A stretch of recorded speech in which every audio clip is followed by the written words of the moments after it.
संघ दक्ष.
रमा. संघ दक्ष. स्वागत प्रणाम. 1 2 3.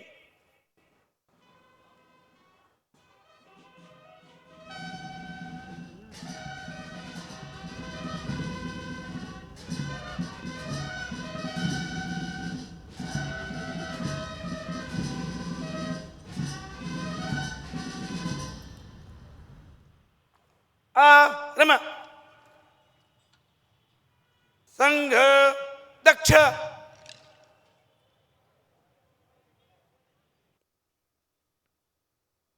ध्वजारोपणम सिद्ध. 1 2 3. 1 2 3.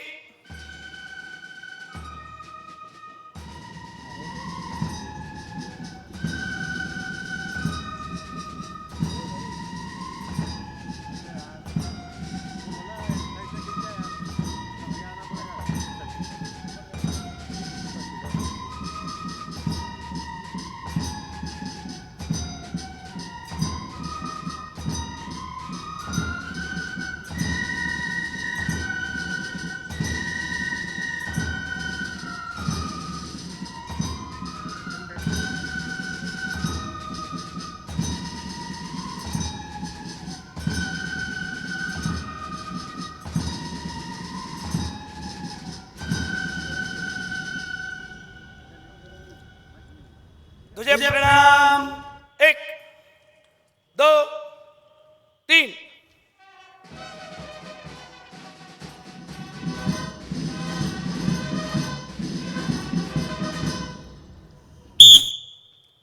नमस्ते सदा वत्सले मातृभूमे.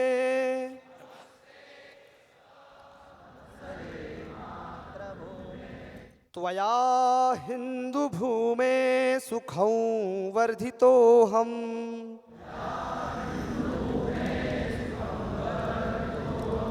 महामङ्गले पुण्यभूमे त्वदर्थे.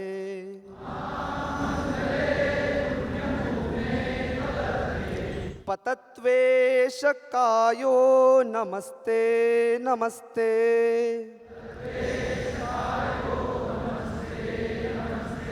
प्रभो शक्तिमन् हिन्दुराष्ट्राङ्गभूता.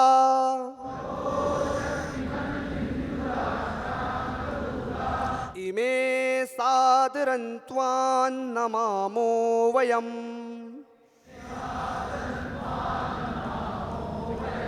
त्वदीयाय कार्याय बद्धा कटीयम्.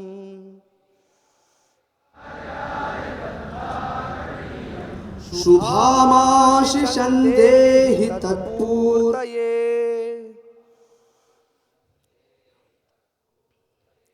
अजय्याञ्च विश्वस्य देहीशः शक्तिम्. सुशीलं जगत् येन नम्रं भवेत्. श्रुतं चैव यत्कण्टकाकीर्णमार्गम्.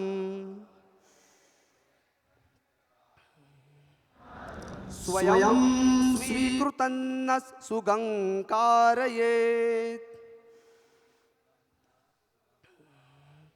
समुत्कर्षनिःश्रेयसस्यैकमुग्रम् परं साधनं नाम वीरव्रतम् तदन्तस्फुरत्वक्षया ध्येयनिष्ठा हृदन्तः प्रजागर्तु तीव्रानिशम्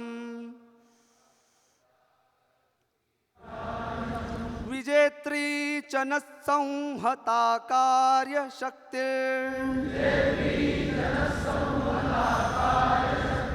विधायास्य धर्मस्य संरक्षणम् परं वैभवन्नेतु मे तत्स्वराष्ट्रम् समर्था भवत्वा शिशाते भृशम्। भारत माता की जय। ध्वज प्रणाम। 1 2 3 आरंभ। सभी आमंत्रित अतिथि एवं आगंतुक बंधुओं एवं भगिनियों से निवेदन है, कृपया अपना स्थान ग्रहण करें।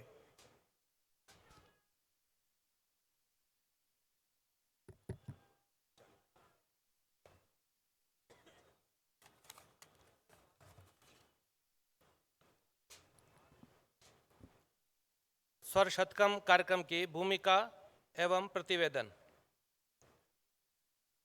मार्च 2024 की प्रतिनिधि सभा के बाद परम पूजनीय सरसंघ चालक जी का प्रांत के घोष के गुणवत्तापूर्ण कार्यक्रम के लिए प्रवास मिलने के साथ ही इस स्वर शतकम घोष के गुणवत्तापूर्ण कार्यक्रम की रचना हुई। इसमें मालवा प्रांत के सभी 28 जिलों से प्रत्येक से निश्चित स्तर का वादन करने वाले एक एक घोष पथक सम्मिलित हैं। सभी वादक पिछले 6 माह से इस गुणवत्तापूर्ण घोष प्रदर्शन की तैयारी कर रहे हैं।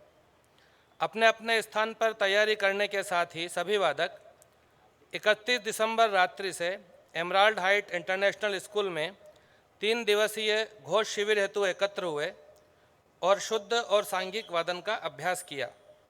यहाँ जिलों के सामान्य घोष पथकों में वेणु के 278, शंख के 222, आनक के 115, ताल वाद्यों के 82, श्रृंग वाद्य जिनमें गौमुख, स्वरद, नागांग, तूर्य आदि वाद्य सम्मिलित हैं, इनके 44, ऐसे 770 वादक उपस्थित हैं जो 26 घोष प्रमुखों के संकेतों पर वादन करेंगे। मध्य में विशेष प्रदर्शन करने वाला घोष पथक है। इसमें वेणु के 34, शंख के 22, आनक के 14, ताल वाद्यों के 9, श्रृंग वाद्यों सहित 101 वादक उपस्थित हैं। ये निरंतर 40 मिनट तक विभिन्न रचनाओं का स्थिर स्थिति में चलते हुए और विशेष आकृतियां बनाते हुए वादन करेंगे। इस प्रकार इस स्वर शतकम कार्यक्रम में कुल 870 वादक सहभागिता कर रहे हैं। संघ के विभिन्न शारीरिक कार्यक्रमों में यह कार्यक्रम घोष वादन की एक कला का है। वादन करने वाले और सिखाने वाले सभी शाखाओं में आने वाले स्वयंसेवक हैं। कोई भी प्रोफेशनल वादक नहीं है। देशभक्ति इनके वादन की प्रेरणा है। भारतीय राग और तालों पर आधारित विभिन्न वीर रस उत्पन्न करने वाली धुनें, जिन्हें हम रचना कहते हैं, उनका वादन स्वयंसेवक प्रस्तुत करेंगे। मालवा प्रांत के 28 जिलों के ये जो वादक हैं, अभी अपने समक्ष राग भूप, तिलंग, शिवरंजनी आदि पर आधारित रचनाओं का वादन करेंगे। साथ ही श्री राम मंदिर प्राण प्रतिष्ठा के समय विश्व प्रसिद्ध हुआ गीत राम आएंगे, इसकी धुन पर रचना शबरी का वादन करेंगे।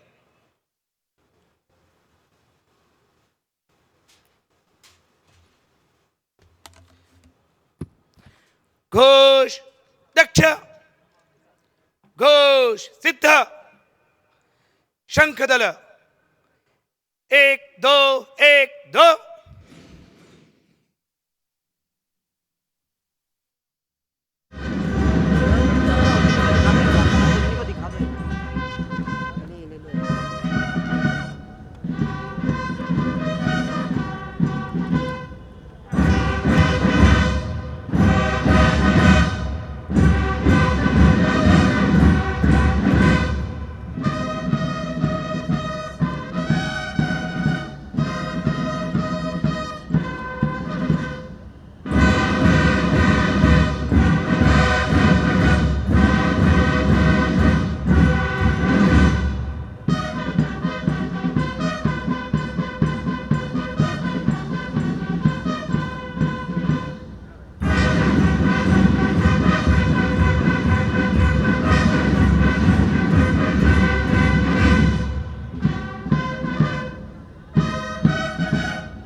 पीछे वाले को।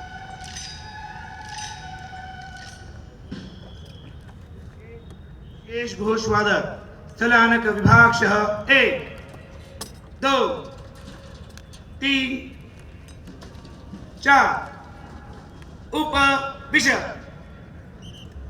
आरम्भ। शेषवादक आरम्भ।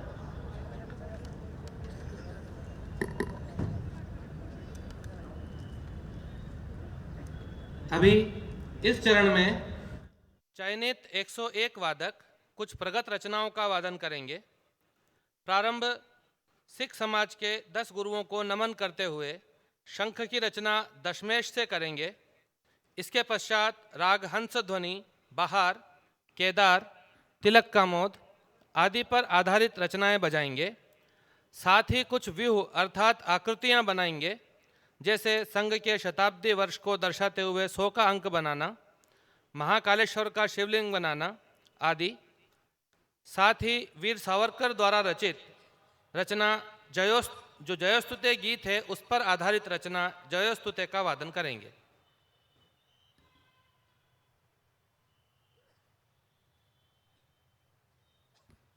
घोष दक्ष, घोष सिद्ध, शंखधर 1 2 1 2।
ज्ञान का जो अवसर प्राप्त हुआ है, यह कार्यक्रम मेरे जीवन का कभी नहीं भूलने वाला कार्यक्रम है, जो सदैव मेरी स्मृति में बना रहेगा।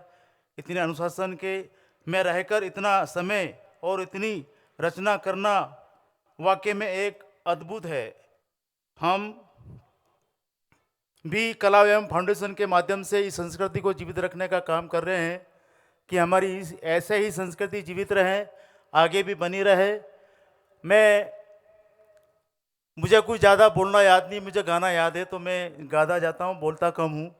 फिर भी मैं इस मंच से कहना चाहूँगा कि कर्म की प्रधानता है। तुलसीदास जी ने भी कहा कि कर्म प्रधान विश्व रच राखा, जो जस कर्म करी तस फल चाखा। हमें कर्म करना चाहिए, कर्म के बिना और कुछ मिलने वाला है नहीं। तो मैं ज़्यादा ना कुछ बोलते हुए इसी आशा के साथ मैं आप सबको प्रणाम, नमस्ते। जी हाँ।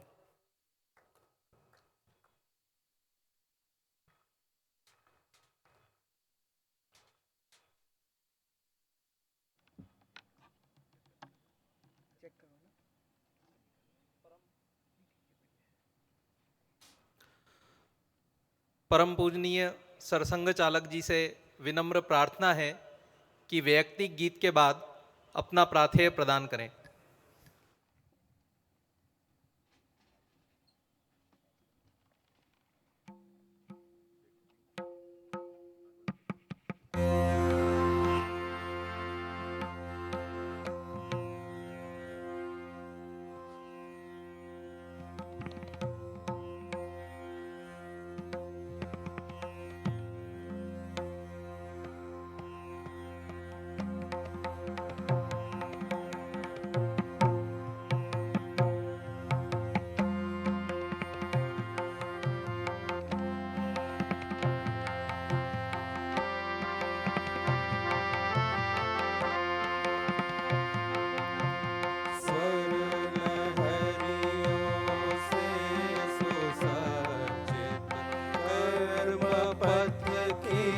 साधना शून्य से अब शतक पथ पर मातृभू की वंदना परम वैभव कामना।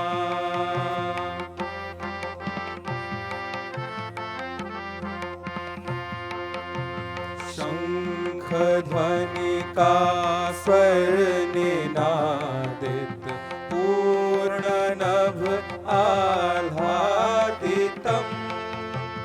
वेणु स्वर से मंत्र मुग्धम् हृदय मन आनंदितम् प्रणव पट ध्वंकार गुंजित ताल स्वर संयोजकम् जयतु भारतम् यह हर हृदय की अर्चना मातृभूमि की वंदना परम वैभव कामना।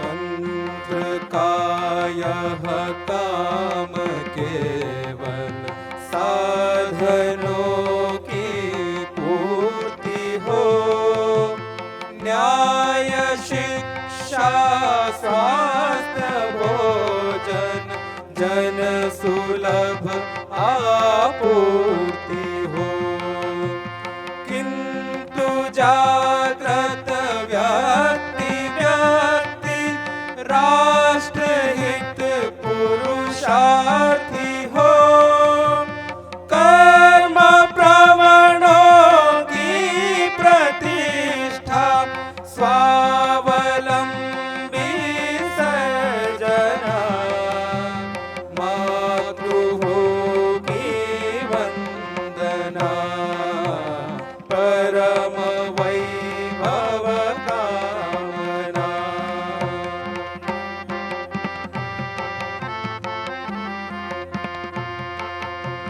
परम वैभव लक्ष्य केंद्रित सर्वहित का ध्यान कर कार्य में सब हो समर्पित लक्ष्य जीवन धार कर व्यक्ति व्यक्ति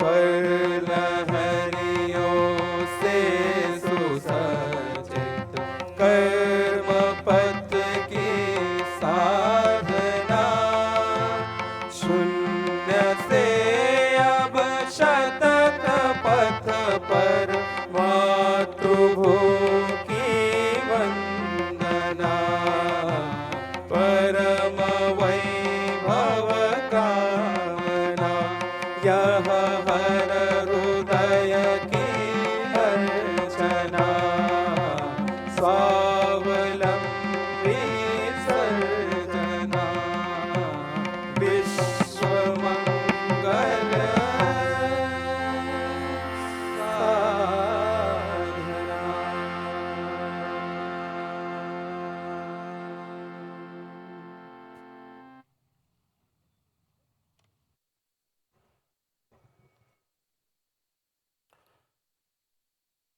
आज के कार्यक्रम के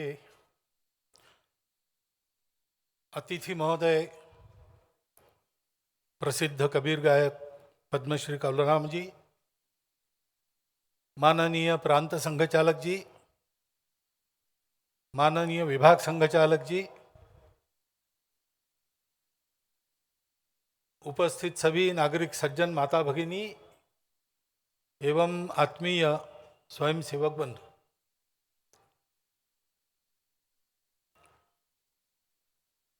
ये जो कार्यक्रम आपने देखा, हमारे अतिथि महोदय ने भी कहा कि सतत इतना वादन, हाथ में कोई स्वरलिपि नहीं है, सब स्मृति में रखकर इतनी सारी रचनाएं बजाना, और वो भी इसमें से कोई भी संगीतानुरागी तो सब है, लेकिन संगीत साधक सब नहीं है। अपना अपना काम करते समय समय निकालकर इसका अभ्यास करके उन्होंने ये प्रस्तुति दी है।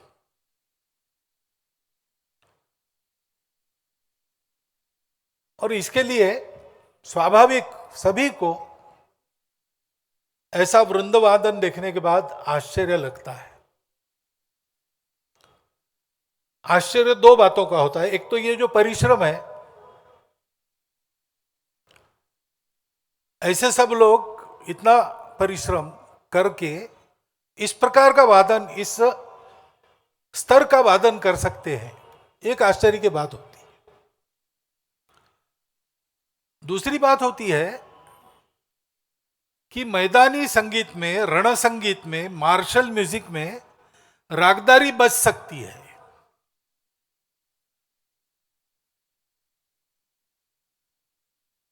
लेकिन ये दूसरी बात वैसे आश्चर्य की बात नहीं है। रण संगीत की परंपरा हमारी भी थी, लुप्त हो गई थी, वो फिर से प्रकट हो रही है। भगवत गीता में उल्लेख है, सघोषो धार्त राष्ट्राणाम हृदयानि व्यधारयत। जब पांडवों की ओर से सारे शंख बजाए गए तो कौरवों के हृदय विदीर्ण हो गए और सशब्द तुर्मुलो भवत, ऐसा भी वर्णन है। यानी वाद्यों का वादन रणांगण के समय होता था। रणांगण के समय वैसा तो वादन होता ही है, लेकिन राग ताल में निबद्ध होता था कि नहीं होता था, यह संशोधन का विषय है। संघ जब शुरू हुआ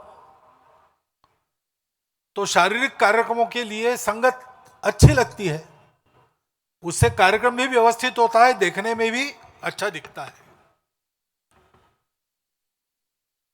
तो इसलिए बड़े परिश्रम पूर्वक देख देखकर कार्यकर्ताओं ने सीखा। उस समय अपने भारतीय परंपरा में कहीं पर इस प्रकार का वादन नहीं था, तो मिलिट्री और पुलिस ही थी स्वयंसेवकों के आंखों के सामने जो ऐसे वादन करती थी। तो कामठी कैंटोनमेंट है नागपुर में, उसके परेड ग्राउंड के कंपाउंड के बाहर रहकर स्वरों को जानने वाले संगीतज्ञों को साथ लेके जाना और वहां जो धुनें सुन रहे हैं उसके स्वर निकाल के लाना। एक बार में नहीं आते थे, 10-10 बार सुनना पड़ता था। ऐसा समय देकर परिश्रम करते हुए एक एक धुन प्राप्त कर ली। प्रशिक्षक भी इधर उधर से जहां से मिल सके, जिस प्रकार मिल सके, उनको लाया गया। संघ के पास धन नहीं था, स्वयंसेवकों के पास भी धन नहीं था, तो कहीं भोजन में गए, दक्षिणा मिल गई, उसी का उपयोग किया। भोजन में दक्षिणा ज्यादा मिले इसलिए जिनको उस प्रकार की रूढ़ी में दक्षिणा नहीं दी जाती उनको भी जरा सजा सवार कर ले गए, तो ज्यादा दक्षिणा मिली, तो ज्यादा वाद्य खरीद सके। ऐसा सारा करके परिश्रम पूर्वक ये खड़ा हुआ। और फिर स्वयंसेवकों के मन में आया कि ये सारा हमको विदेशों से उधार लेना पड़ता है। संगीत तो देशी विदेशी नहीं होता, वो तो सार्वत्रिक है, वैश्विक है। परंतु उस संगीत का वहां जो किया गया है वो हमको देखना पड़ता है। हमारे यहां जो है उसके आधार पर इसकी रचना हम बना सकते हैं क्या?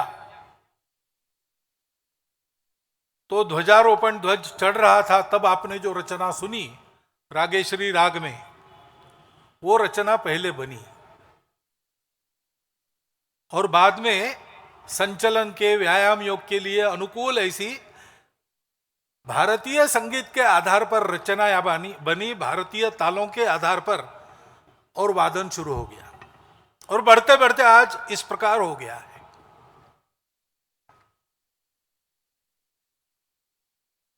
ये सब क्यों किया है? तो इसकी एक प्रेरणा तो है देशभक्ति। जो दुनिया में सबके पास है वो हमारे पास नहीं है, ऐसा नहीं होना चाहिए।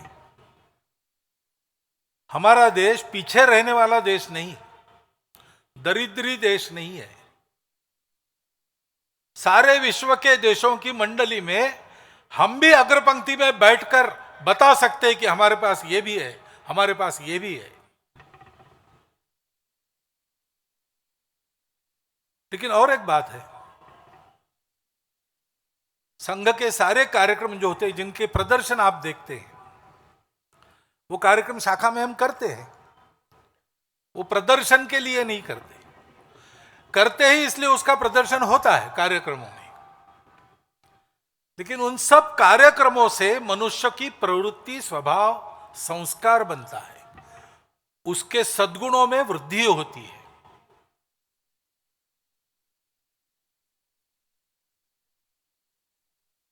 हम दंड सीखते हैं तो लाठी काठी का प्रदर्शन करने के लिए नहीं सीखते, या झगड़ा करने के लिए नहीं सीखते। सीख गए तो दोनों प्रसंग आ गए तो काम में आती है, प्रदर्शन में भी आती है, निदर्शन में भी आती है। लेकिन प्रदर्शन हमको उत्सव में करना ही पड़ता है, और झगड़ा बने तक हम करते नहीं। अब कोई आके हम पर गिर गया तो इलाज नहीं। परंतु लाठी हम इसके लिए नहीं सीखते, लाठी इसलिए सीखते हैं कि लाठी चला सकने वाले मनुष्य को वीरवृत्ति प्राप्त होती है, वो डरता नहीं है।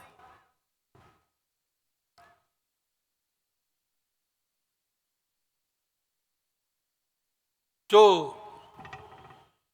उपन्यास जिसमें वंदे मातरम है, आनंद मठ, उसमें उस उपन्यास का नायक तो कुछ डाकुओं का हमला होता है, सशस्त्र भाला तलवार वगैरह लेके, और जिस परिवार पर हमला होता है उस परिवार में ये अतिथि का नाते एक रात के लिए ठहरा है, और फिर मुकाबला होता है। इसके हाथ में केवल लाठी रहती है, लेकिन शिक्षित है लाठी में, तो उस एक लाठी के आधार पर उस गुंडों की टोली को वो बाहर भगा देता है। उसके बाद वो एक वाक्य कहता है जो लिखा है उपन्यास में, बांग्ला में उपन्यास, ए लाठी तुम्हार दिन गे छे किंतु सुशिक्षित हाथे पोड़ीलो तुम्ही पारो ना एरम कोई काज नहीं, एरम क्यों काज नहीं। हे लाठी तुम्हारे दिन लद गए, परंतु सुशिक्षित हाथ में पड़ने के बाद तुम कर नहीं पाती, ऐसा कोई काम नहीं। वो जो शिक्षण है संकटों में अडिग रहने का, जिस व्रत को हमने ठान लिया है उस व्रत के पथ पर अविचल चलने का, उस व्रत के लिए आवश्यक धैर्य और सातत्य देने वाले कार्यक्रम है। ऐसे ये जो संगीत का कार्यक्रम है, घोष रण संगीत का कार्यक्रम, ये आया तो संगति के लिए, परंतु करते करते उसकी उपयोगिता भी ध्यान में आई। हम जानते हैं अपना भारतीय संगीत आनंद प्रकट करता है। विश्व भर में सब देशों में संगीत है जो आनंद प्रकट करता है, इसीलिए लोग गाते हैं। परंतु आनंद प्राप्त करने की पद्धति में अंतर है। बाकी जगह बाकी दुनिया में जो संगीत होता है वो चित्त वृत्तियों को उत्तेजित करके उल्लसित करता है। भारतीय संगीत जो है वो चित्त वृत्तियों को शांत बनाकर मनुष्य आनंद पैदा करता है। चित्त में सारी वृत्तियां शांत हो गई तो एक ही बचती है जो दुनिया का सत्य है, सच्चिदानंद में आनंद वो प्राप्त होता है। अनुभव तो आनंद का ही होता है। सत्य तो अवर्णनीय है, चित्त का ऊर्जा के रूप में अनुभव होता है, लेकिन सबको जो दिखता है वो आनंद ही दिखता है। एक साक्षात्कारी महात्मा थे, उनको मिलने के लिए हमारे तत्कालीन सरकारें वहां गए थे, शेषाद्री जी। उन्होंने उनको पूछा, महाराज आपको साक्षात्कार हो गया, तो साक्षात्कार होने के बाद की स्थिति में क्या लगता है आपको? तो उन्हें एक अंग्रेजी वाक्य कहा, no complaints about the world, दुनिया के लिए कोई शिकायत नहीं है अब मेरी। अब जिसकी शिकायत समाप्त तो हो जाती है उसमें के जीवन में तो आनंद ही आनंद है। हमारा संगीत चित्त वृत्तियों को शांत बनाता है, जिससे रजस और तमस की बाधा से बचता हुआ सत्व को आलंबन बनाकर आदमी त्रिगुणातीत अवस्था की ओर बढ़ने लगता है। अब ये कठिन आध्यात्मिक भाषा हो गई, बहुत सरल भाषा में बताना है तो इधर उधर के आकर्षण खत्म होकर आदमी को अपने काम से आनंद पाने की और आनंद देने वाले सत्कर्म में ही लगने की प्रवृत्ति प्राप्त होती है।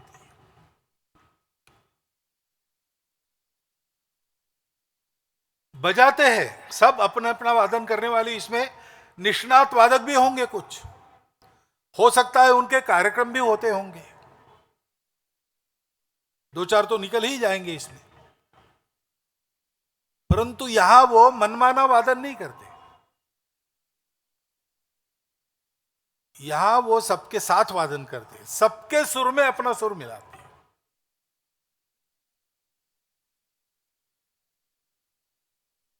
हर एक रचना के लिए एक ताल है, उस ताल में अपने आप को रखते हैं। बहुत ज्यादा यहां आलापी वगैरह नहीं कर सकते क्योंकि सबको मिलकर बजाना है। तो सब में एक होने के लिए व्यक्ति अपने आप को संयमित करता है और सबके साथ चल सकता है, चलता है। सामने एक प्रमुख है, उसके हाथ में दंड है, अच्छी रचना बजी तो मन करता है फिर से एक बार, सुनने वालों का भी करता है, बजाने वालों का भी करता है, परंतु यहां पर वो दंड ऊपर से नीचे आया कि आवाज बंद। सब कुछ एक अनुशासन में है, सब कुछ एक संहति में बद्ध है, क्योंकि भारतीय संगीत का आधार ही है सुर और ताल का मेलन होता है, और स्वर उनको कहते हैं जो रंजक नाद है। ध्वनि अनेक प्रकार की है, उसमें जो कर्ण मधुर होती है उसको नाद कहते हैं, और उसमें भी कर्ण से अंदर लेकर मुख से बाहर कर सकते हैं, और बाहर सुनाई देने पर भी आनंद ही होता है। ऐसे रंजक ध्वनि को, रंजक नादों को स्वर कहते हैं। तो जो सबके लिए अनुकूल हो वो ग्रहण करना, सबके साथ सबके बंधन में उसका उपयोग करना, और सबके अपने अपने कृति से सबके लिए एक ही सुख का अनुभव देना। कोई पणव बजा रहा है, कोई आनक बजा रहा है, अपना अपना वाद्य सब बजा रहे हैं, परंतु सबके स्वर मेलन से हम सबको एक रंजन मिलता है। और इतनी बात नहीं है, चित्तवृत्ति शांत करने वाला संगीत उत्कृष्ट स्वर मेलन में जब चलता है तब फिर कहते हैं कि संगीत ये नाद ब्रह्म है। मनुष्य जीवन की चरम उपलब्धि जो है उसका अनुभव लेने का एक सोपान संगीत भी है। संस्कार भारती के एक कार्यक्रम में गया था, वहां अपने प्रसिद्ध ध्रुपद गायक श्रीमान मोइनुद्दीन डागर साहब आए थे, और वो ध्रुपद गायकी के बारे में बता रहे थे। वहां सब गायक वगैरह आए थे, उनको कह रहे थे कि बहुत अभ्यास करना पड़ता है ध्रुपद में, एक एक स्वर जैसा होना चाहिए वैसा ही लगना चाहिए, क्योंकि ये केवल मनोरंजन नहीं है, ये साधना है। षड्ज से शुरू करते हैं और जब ऋषभ पर जाते हैं तो मनुष्य अपने चित्तवृत्तियों के आगे बढ़ना एक कदम, ऐसा आगे बढ़ते बढ़ते पीछे छोड़ देगा कब? जब निषाद लगेगा तो उस अवस्था में पहुंच गया कि और एक कदम आगे जाएगा तो वहां पहुंच जाएगा। एक एक स्वर उस एक एक स्तर की साधना है, ऐसा वो कहते थे। वो प्रसिद्ध ध्रुपद गायक साधक है, उनकी अनुभूति है। ये अपने संगीत का प्रभाव है, वो समन्वय सिखाता है, मिलकर चलना सिखाता है। अपने कला कौशल का उपयोग उत्साह उत्पन्न करने के लिए, वीरवृत्ति उत्पन्न करने के लिए, सबके प्रति सद्भावना उत्पन्न करने के लिए ये करना सिखाता है। उसका ये संस्कार है। उस वादन के साथ अपनी कृति का तालमेल बनाना पड़ता है। अभी तो स्थिर वादन बहुत हुआ, ज्यादा हलचल नहीं हुई, जगह की कमी होगी संख्या के अनुपात में, लेकिन आगे पीछे चलते चलते अनेक रचनाएं बनाते बनाते ये सब वादन होता है। तो अपने चलने का समन्वय संगीत से करना पड़ता है, और संगीत को चलने के साथ साथ चलना पड़ता है। जीवन जीने में ऐसी कई बातों का समन्वय करके मनुष्य को चलना पड़ता है। जो अच्छा मनुष्य है वो कुशल जीवन विद्या जानने वाला होने के कारण ये सब कर लेता है। उस कुशल जीवन विद्या की शिक्षा देने वाला संस्कार इन कार्यक्रमों से मिलता है। और महत्व की बात है कि ये सब अनुशासन ये लोग पालन करते हैं। इसका कारण क्या है? आज मैं सुबह इनके साथ बैठा था, मैंने इनको पूछा कि आप वादन क्यों करते हैं, बताओ। तो बजा रहे तो वादन में रुचि तो सबको है, और अपनी वादन में रुचि है इसलिए भी कुछ लोगों को घोष वादन का काम दिया है। परंतु बहुत सारे लोग ऐसे थे जो कहते थे कि हमको संघ ने बताया बजाओ, इसलिए हम बजा रहे। कुछ लोगों ने बताया कि संघ के काम में और हमारे यहाँ ये घोष दल नहीं है, ये कमी हमको खलती थी, इसलिए हमने सीखा और हमने अपना घोष दल खड़ा किया। अपने लिए नहीं वादन कर रहे, संघ का काम अच्छा हो इसलिए कर रहे, संघ की योजना में यह आवश्यक है मेरे द्वारा होना इसलिए कर रहे। कला एक ऐसा प्रांत है कि कलाकार जब कला सिद्ध हो जाता है तो जैसे अध्यात्म में संभावना रहती है, वैसे वहां भी संभावना रहती है कि अपने कला कौशल का अहंकार उत्पन्न हो जाए, उसको टाल के उसको चलना पड़ता है।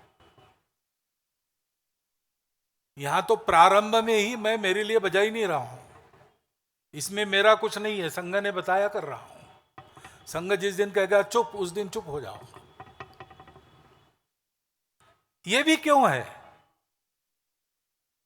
कि इसीलिए है कि इन सब की अनुभूति है और इसलिए श्रद्धा है कि संघ का काम होने से देश परम वैभव संपन्न बनेगा। केवल वैभव संपन्न नहीं बनेगा, वैभव के वर्णन में क्या क्या होता है। गीता का अंतिम श्लोक है, यत्र योगेश्वर कृष्ण यत्र पार्थो धनुर्धरा तत्र श्री विजयो भूति ध्रुवानीति। श्री में सब आता है, वैभव की बात जो हम करते हैं, धान्यम धनम पशुम बहुपुत्र लाभम शत संवत्सरम दीर्घम आयु, ऐसा पूरे देश का होना, लेकिन उसके साथ न क्रोधो न च मात्सर्यो न लोभो न अशुभामति, ऐसा भी सबका होना। इन सबका नाम है श्री, श्री सूक्त में ये सब है। और विजय होता है, दुरित को नष्ट करते हैं, सुचरित को बढ़ाते हैं। हमको जीतने वाला कोई नहीं रह जाता, हम किसी को जीतने नहीं जाते, हम सबकी विजय करवाते हैं। इस प्रकार की धर्म विजय है, वो विजय है। भूति, जो मैंने कहा कि जो जो आवश्यक है वो सब यहां होता है। रण संगीत हमारे यहां नहीं था ऐसा आप कोई नहीं कह सकता, रण संगीत हमारे यहां है।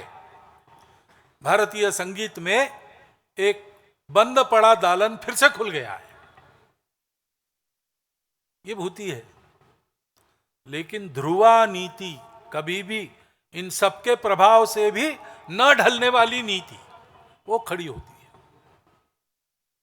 ऐसा भारत खड़ा करना है, ऐसा भारत संघ के कार्य से ही खड़ा होगा। और इसलिए संघ कार्य में जो जो करना आवश्यक है वो मैं करूंगा, यह संकल्प है। तेरा वैभव अमर रहे मां, हम दिन चार रहे न रहे। सबके मूल में यह वृत्ति है।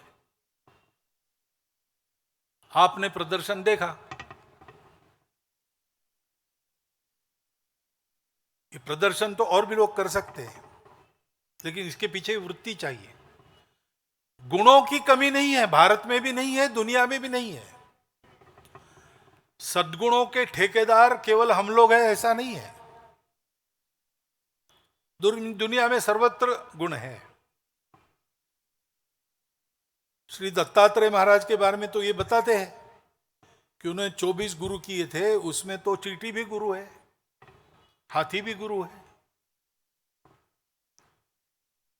तो अगर हम में गुण देखने की कला है तो गुण तो कहीं से मिल सकते हैं, परंतु गुणों का उपयोग क्या है। हनुमान चालीसा में हम कहते हैं, हनुमान जी का वर्णन करते हैं, विद्यावान गुणी अति चातुर। ऐसे सब लोग बनना चाहेंगे, लेकिन सब लोग बन भी जाएंगे तो भी सब लोग हनुमान जी नहीं हो सकते, क्योंकि आगे की पंक्ति है, विद्यावान गुणी अति चातुर राम काज करिबे को आतुर। तो गुणवान बनना,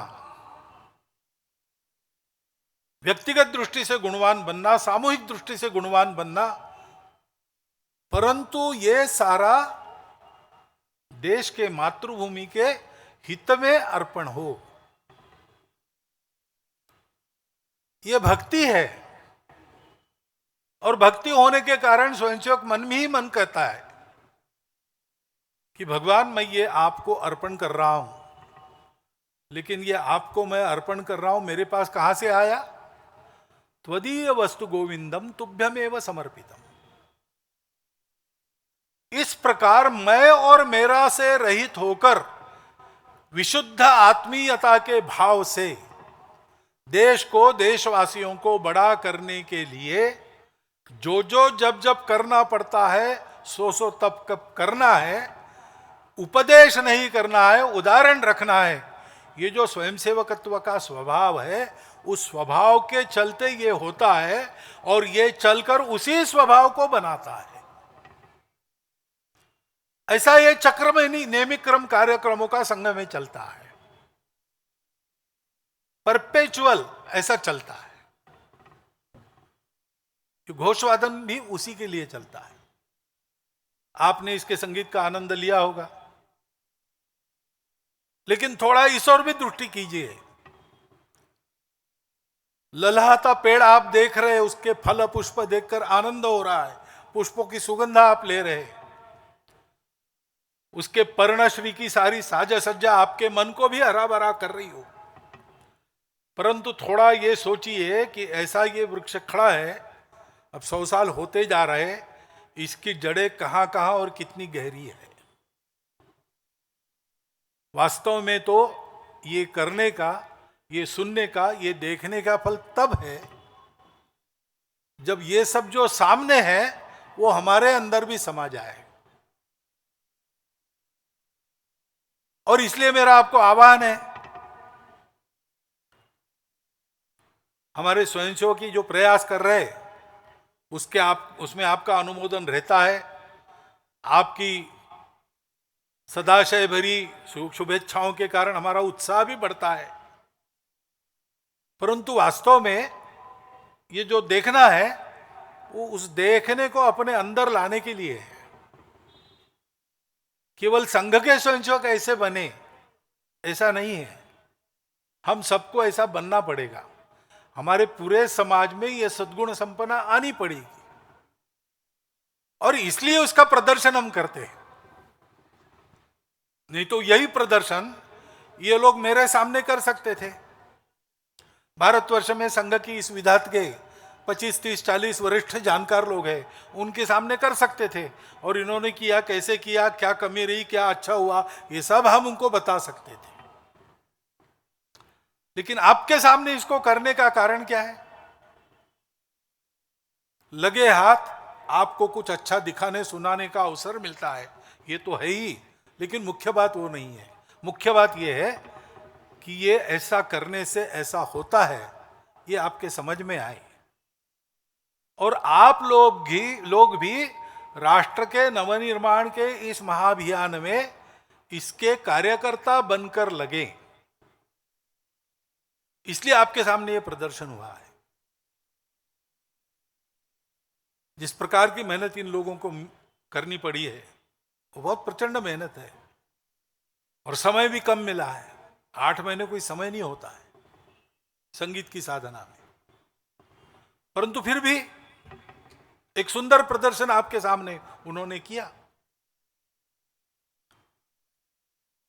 तो आनंद तो उनको होगा कि हमारा प्रदर्शन अच्छा हुआ, लोगों ने अच्छा कहा। लेकिन अगर ये सुनेंगे कि उस कार्यक्रम के बाद इतने सारे जो लोग आए थे देखने में, उतने बहुत सारे लोग आकर संघ में पूछने लगे कि कहाँ जाना है, शाखा कहाँ लगती है, कोई काम है हमारे लिए, हिंदू समाज के हित में स्वयंसेवक जो सारा कर रहे हैं उसमें हमारी कहीं जगह है, हमारे लिए कुछ है, ऐसा पूछने लगे। ये अगर पता चला तो इनकी ये जो तपस्या है, ये तपस्या ये लोग और द्विगुणित उत्साह से करने लगेंगे। और इसलिए मेरा आह्वान है कि ये कार्यक्रम देखने के बाद सोचिए इसके बारे में, इसका आनंद भी लिया ही है, लेते रहिए, स्मरण करते रहिए, परंतु ये सोचिए कि इसकी जड़ कहाँ है और उस जड़ तक आप भी पहुंचिए। तो हमको तो आनंद होगा ही, हमको एक अच्छे जीवन का लाभ होगा, लेकिन हमारे देश का जीवन अच्छा बनेगा जिस अच्छे जीवन के कारण, भारतवर्ष के परम वैभव संपन्न होने के कारण सारी दुनिया एक नया सुख शांति भरा युग देखेगी। वो मंगल क्षण हमारे करने से आने वाले समय में शीघ्र ही हम प्रत्यक्ष कर सके, इस प्रकार की एक इच्छा भी व्यक्त करता हूं। आप कर सकें ऐसी आप सबको, मैं भी आप में हूं ही, उसमें शुभकामना देता हूं और धन्यवाद देता हुआ मेरे 4 शब्द समाप्त करता हूं।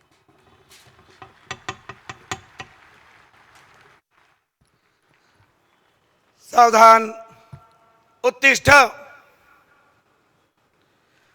आरमा। सभी आगंतुक बंधु भगिनियों से निवेदन है, कृपया ध्वजावतरण के समय अपने स्थान पर खड़े हुए।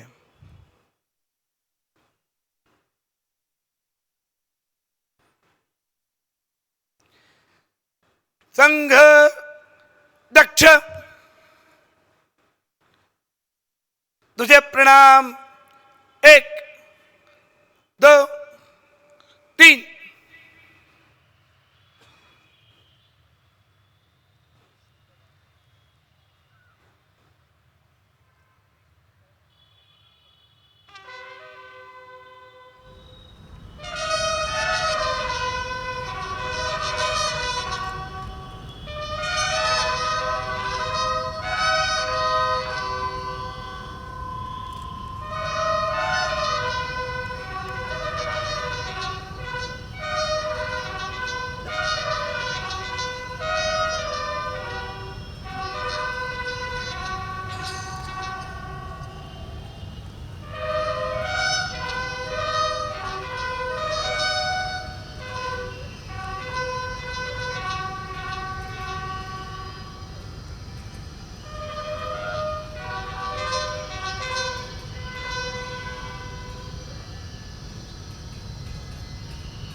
संघ वीर, वाम वृद, आरम। स्वस्थ।